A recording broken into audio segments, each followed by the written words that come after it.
या कोर्स संदर्भात म्हणजे डिप्लोमा असेल, हं, ठळक वैशिष्ट्य हं. आणि उपयोगिता काय आहे? म्हणजे मला थोडीफार माहिती तयार करायची. हां, माहिती कमी असते, लोकांना अवेअरनेस कमी असल्यामुळे लोकांपर्यंत पोहोचला नाही हा डिप्लोमा खरं तर. बऱ्याचशा लोकांना माहीत नाही, की हं, हा असाही एक डिप्लोमा असतो. तर सहकार क्षेत्रानेच रोजगार निर्मिती करण्याचं काम सुरू केलेलं आहे. तर हा डिप्लोमा हं, झालेल्या विद्यार्थ्यांना किंवा या डिप्लोमा ज्यांचा झालेला आहे किंवा त्यांना करू इच्छितात त्या लोकांसाठी. हा जो डिप्लोमा आहे, हा महाराष्ट्र शासनाच्या सहकार खात्याअंतर्गत जीडीसीए बोर्डामार्फत घेतला जातो. हं, सेपरेट म्हणजे सहकार खातं महाराष्ट्र शासनाचं सहकार खातं एक वेगळं खातं आहे. हं. त्या खात्याच्या अंतर्गत जीडीसीए बोर्ड आहे. हो. जसं मी सांगितलं की पूर्वी जीडीसीए बोर्डाची स्थापना झाली. ते बोर्ड हा कोर्स कंडक्ट करतं हा. हा ओके. त्यांचा हां, कोर्स आहे जीडीसीएचा. हं. ह्या डिप्लोमाची परीक्षा वर्षातून एकदाच होते. तेही मे महिन्यामध्ये. हो. शेवटच्या आठवड्यात असते. प्रामुख्याने शुक्रवार, शनिवार, रविवार या 3 दिवशी परीक्षा होते. आणि सब्जेक्ट किती असतात म्हणजे त्यात? 6 सब्जेक्ट असतात. हं, ते 6ही सब्जेक्टही तुम्हाला सांगतो. पण तत्पूर्वी थोडीशी अजून याच्यासाठी काय केलेलं आहे बोर्डानेच हं. काही परीक्षा केंद्र निश्चित केलेले आहेत. महाराष्ट्रामध्ये, पूर्ण महाराष्ट्रामध्ये ज्याच्यामध्ये अहिल्यानगरचं आहे, अकोला आहे, अमरावती आहे, छत्रपती संभाजीनगर आहे, त्यानंतर चंद्रपूर, जळगाव आहे, कोल्हापूर आहे, लातूर आहे, मुंबई आहे, नागपूर आहे, नाशिक आहे, पुणे, सांगली, सातारा आहे, त्यानंतर ठाणे पण आहे. ओके. 12 ते 13 अशी परीक्षा केंद्र निश्चित केलेली आहेत. ठराविकच हे आहे. हा बोर्डानेच हे निश्चित केलं की इकडे या जिल्ह्यामध्ये एवढेच परीक्षा केंद्र असतात. तर ते निश्चित केल्यामुळे आता काय झालं की मग तेवढेच लिमिटेशन्स आहे. लिमिटेशन नाही म्हणता येणार, पण ते प्रत्येकाला त्या त्या एरियामध्ये आपल्या जवळच्या एरियामध्ये किंवा जवळच्या जिल्ह्यामध्ये जाऊन तो एक्झाम देऊ शकतो. ते फॉर्म ज्यावेळेस भरतो विद्यार्थी त्यावेळेस ती गोष्ट त्याला कळते. मग हे फॉर्म कसे म्हणजे ऑफलाईन भरायचे की ऑनलाईन पद्धतीने भरता येतात. जीडीसीएची एक स्वतंत्र वेबसाईट असते. त्या वेबसाईट वरती जाऊन त्यांना फॉर्म भरता येतो किंवा आपल्या इन्स्टिट्यूटकडे जरी आले तरी आपण त्यांना ती मदत करतो फॉर्म भरण्यासाठी. कारण काय होतं आपल्याकडे जर आले इन्स्टिट्यूटमध्ये तर आपल्याकडे आपण त्यांना व्यवस्थित गायडन्स देतो. गायडन्स दिल्यामुळे काय होतं की त्यांच्या ज्यावेळेस फॉर्म भरतो आपण तर ज्यावेळेस फॉर्म भरतो त्यावेळेस त्याची काय चूक होण्याची शक्यता असते. काही ना काही कुठेतरी राहतं. मग ते फॉर्म सबमिट झाला, मग पुन्हा एडिट करा वगैरे ते खूप मोठी प्रोसेस असते. त्याच्यापेक्षा ज्याला जास्त माहिती आहे किंवा ज्या व्यक्तीला माहिती आहे त्याच्याकडे जाऊन तुम्ही ते एकदा करू शकता, की बाबा हां, चला आमचा भरून द्या. साधारणपणे ते आपण सगळ्या गोष्टी करून देतो. व्यवस्थित भरून देतो फॉर्म. तो फॉर्म अजून सुटला नाही खरं तर. इलेक्शन्स असल्यामुळे मे बी त्याचं परिपत्रक तयार आहे. एक्झामचं कधी फॉर्म भरायचा वगैरे ते मे बी 16-17ला त्याचं नोटीस येऊन जाईल. जानेवारीमध्ये आता म्हणजे याच महिन्यामध्ये. या कोर्स करण्यासाठी पात्रता काय लागते म्हणजे कोणी करू हां, शकतो? किंवा राईट. वयाची काय अट असते काय कोर्ससाठी? ओके. ची गंमत म्हणजे काय आहे, की कुठलाही विद्यार्थी, any graduate, any discipline, any graduate पात्र आहे या कोर्ससाठी. कारण हा जो कोर्स आहे गव्हर्नमेंट डिप्लोमा पदवी का अभ्यासक्रम आहे, सर्व पदवीधारकांसाठी उपलब्ध आहे. आणि सगळ्या. वयाची काय अट? हां, वयाची काहीच अट नाहीये. म्हणजे कसं कुठल्याही वयातला व्यक्ती करू शकतो. हे खूपच सुंदर म्हणजे मीही हा कोर्स करू शकते का? हां. तुमचं ग्रॅज्युएशन झालं असेल बीकॉम मध्ये तर 100% तुम्हाला पण करता येईल. नक्कीच. तर वय कुठल्याही वयाची अट नाही. आता रिसेंटलीच आमच्याकडे एक विद्यार्थी होता. त्यांचं साधारणपणे मला वाटतं 50च्या पुढेच वय असावं. हां. तर त्या सेकंड क्लासमध्ये पास झाल्या. खूपच सुंदर.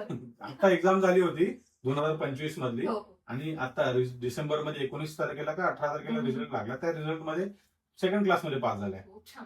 मग त्याच्यामुळे वयाची अट नसते, काही नसते.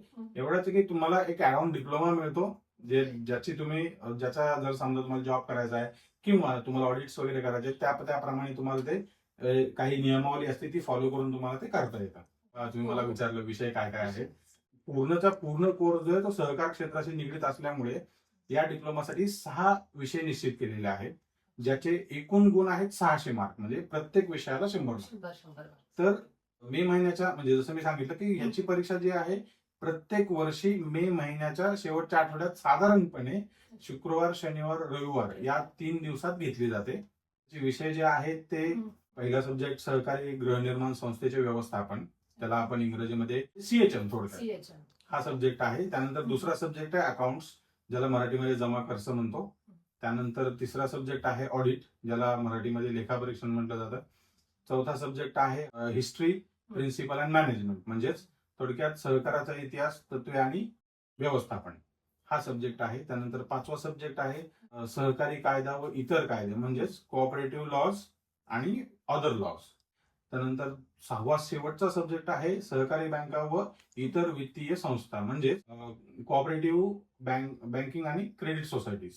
हे 6 सब्जेक्ट आहेत आणि या प्रत्येक सब्जेक्टला 100 गुण असतात. म्हणजे 100 मार्क्सचा पेपर असतो हा. 3 तास वेळ असतो परीक्षा पेपर लिहायला आणि याचं चॅलेंज म्हणा किंवा चॅलेंजच म्हणूया, डिफिकल्टी नाही, पण चॅलेंज जे आहे ते मेन एक चॅलेंज आहे डिस्क्रिप्टिव्ह पेपर आहे. म्हणजे लेखी परीक्षा असते, 3 तास तुम्हाला लिहावं लागतं, प्लस एका दिवसात 2 पेपर असतात.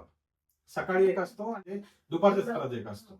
एका दिवशी 2 पेपर. 2 पेपर ते कव्हर होतात. बरोबर. ओके. म्हणजे 3 दिवसात असे 6 सब्जेक्ट कव्हर होतात.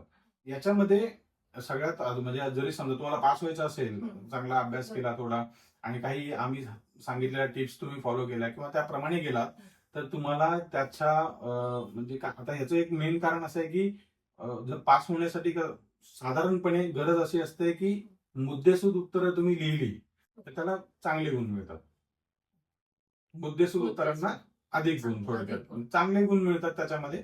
आणि बाकी परीक्षेचं स्वरूप आहे जसं आपलं 10वी-12वीचं बोर्ड आहे, त्या बोर्डच्या जी प्रश्नपत्रिकेचा पॅटर्न आहे, पॅटर्न तसंच नाही पण पॅटर्न त्याप्रमाणेच घेतलेलं आहे. म्हणजे समजा गाळेल जागा भरा काही प्रश्न असतात, काही जोड्या लावा प्रश्न असतात, त्यानंतर काही तुमच्या शॉर्ट फॉर्म दिलेले असतात, त्याचं लॉंग फॉर्म लिहायचा असतो. अशा प्रकारचे काही प्रश्न असतात. त्या प्रत्येक प्रश्नाला त्याप्रमाणे गुण असतात. सगळ्या 6च्या 6 पेपरमध्ये पहिला प्रश्न कंपल्सरी असतो सोडवणं. पण बाकी जर म्हणजे अकाउंट्समध्ये कंपल्सरी असतो आणि तो 25 मार्काचा असतो. पहिला प्रश्न सोडवणं गरजेचंच आहे, तरच तो विषयात पास होतो, नाही तर अकाउंटमध्ये फेल. म्हणजे असं म्हणावं लागेल की त्यामध्ये तशी ती अट आहे अटच आहे. की ते कंपल्सरी पहिला प्रश्न सोडवायचा. अगदी अगदी पहिला प्रश्न कंपल्सरी सगळ्याच विषयाला आहे, एकही नाही पण सगळ्याच विषयाला तो कंपल्सरी आहे. आणि ही परीक्षा मराठी आणि इंग्रजी दोन्ही म्हणजे असं लँग्वेज मधून. हा बरोबर. अगदी परीक्षा प्रश्नपत्रिका तुम्हाला दोन्ही लँग्वेज मध्ये दिली जाते, इंग्रजी आणि मराठी दोन्ही माध्यमात असते. पण मराठी जी आहे बऱ्यापैकी कसं होत आहे की जर तुम्ही मराठी निवडली तर मराठीमध्ये तुम्हाला आकडेमोड करायची असेल, काही गोष्टी असतील त्या तुम्ही बऱ्यापैकी लिहू शकता. म्हणजे मराठी असं काही त्यात नाही लिहायला पाहिजे किंवा मराठीतला सब्जेक्ट आहे म्हणून करायला नाही पाहिजे असं काही नाहीये.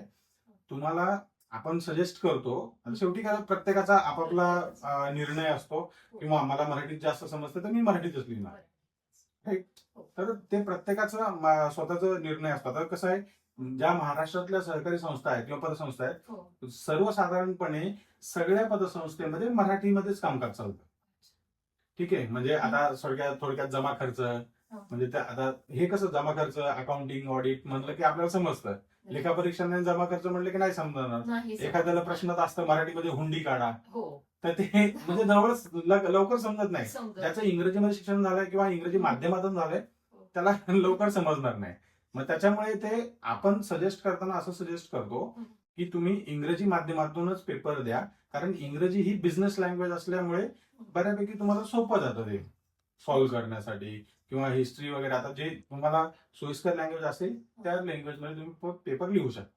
आणि आपण ज्यावेळेस फॉर्म भरतो म्हणजे आता कोर्ससाठी फॉर्म भरतो आपण जानेवारीत जसं तुम्ही सांगितलं की फॉर्म सुटतो, ऑनलाईन भरता येतो ना, बरोबर. तर त्यामध्ये मग तेव्हाच आपण हे करू शकतो का की पेपर नाही, आपण पेपर सोडवायचा आहे. पेपर जो आहे तुम्ही पेपरला गेल्यावर ठरवू शकता की तुम्हाला इंग्रजीत द्यायचा का मराठीत द्यायचा, पण एकाच लँग्वेज मध्ये लिहावं लागेल तुम्हाला 6च्या 6 पेपर. म्हणजे जो पहिला जो निवड होईल ज्या लँग्वेजची तीच एंड पर्यंत आपण कंटिन्यू ठेवायची, की असं नाही की मध्येच कुठला सोडला किंवा. आणि ह्याला काही डॉक्युमेंट्स लागतात किंवा काय ते काय लागतं? फॉर्म भरण्यासाठी डॉक्युमेंट्स जे आहेत याचे डॉक्युमेंट्स म्हणजे 10वी-12वीचे डॉक्युमेंट्स लागतात. ग्रॅज्युएशन सर्टिफिकेट कंपल्सरी असतात, ते अपलोड करायचं असतं. फोटोग्राफ लागतो, पासपोर्ट साईज, तुमची सिग्नेचर कोऱ्या कागदावर सही करून ती अपलोड करायची असते, स्वाक्षरी तुमची. बाकी तुमचा काय अनुभव असेल कुठला तर तो अनुभवाचा दाखला द्यायला लागतो. तो नाही दिला तरी चालतो, पण असेल तर उत्तम, म्हणजे त्याचा तुम्हाला बेनिफिटच होतो. सोपी पद्धत आहे, ते अपलोड करून आपण होऊ शकतो. म्हणजे हा कोर्स जेवढा म्हणजे करण्यासाठी उपयुक्त आहे आपल्याला, तेवढीच याची करण्याची ही पद्धत खूपच सोयीस्कर आहे.